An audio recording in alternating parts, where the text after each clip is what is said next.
இன்னைக்கு நாட்டில் பார்த்தீங்கன்னா டிவி இருந்தாலும் சரி, பத்திரிகை பார்த்தாலும் சரி, அங்கே ஆக்சிடென்ட் இங்கே ஆக்சிடென்ட் அப்படிதான் தெரியுது. அந்த ஆக்சிடென்ட் இல்லாமல் இருக்கணும் அப்படிங்கிறோம். அப்படியே ஆக்சிடென்ட் ஆனாலும் கூட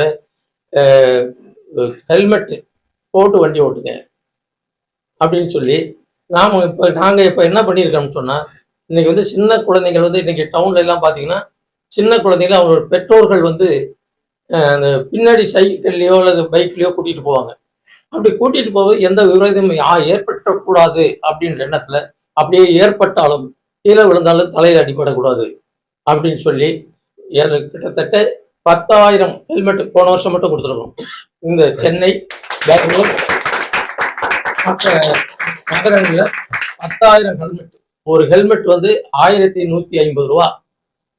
அப்போ நாங்கள் 10,000 ஹெல்மெட்டு இலவசமாக தான் கொடுத்தோம். யாருக்கு வந்து காசு கொடுக்கல. அதில் வந்து எங்களுக்கு சென்னையை பொறுத்த வரைக்கும் ஐசிடபிள்யூசி ஹரிகரன் சார் அவங்களும் சடகுமன் சார் அவங்களும் எங்களுக்கு சென்னையில் வந்து ரொம்ப ஹெல்ப்ஃபுல்லாக இருந்தாங்க. இன்னும் இந்த வருஷம் வந்து நாங்கள் இதை வந்து இன்னும் கொஞ்சம் அதிகப்படுத்த போகிறோம்.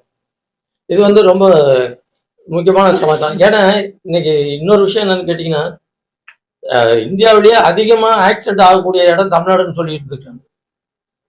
அதுலேயும் கரூரில் அதிகம். நான் அந்த ரோட் சேஃப்டி கமிட்டியில் இருக்கேன். அதனால எனக்கு தெரியுது எந்தெந்த ஊரில் எவ்வளவு நடக்குதுன்னு தெரியுது.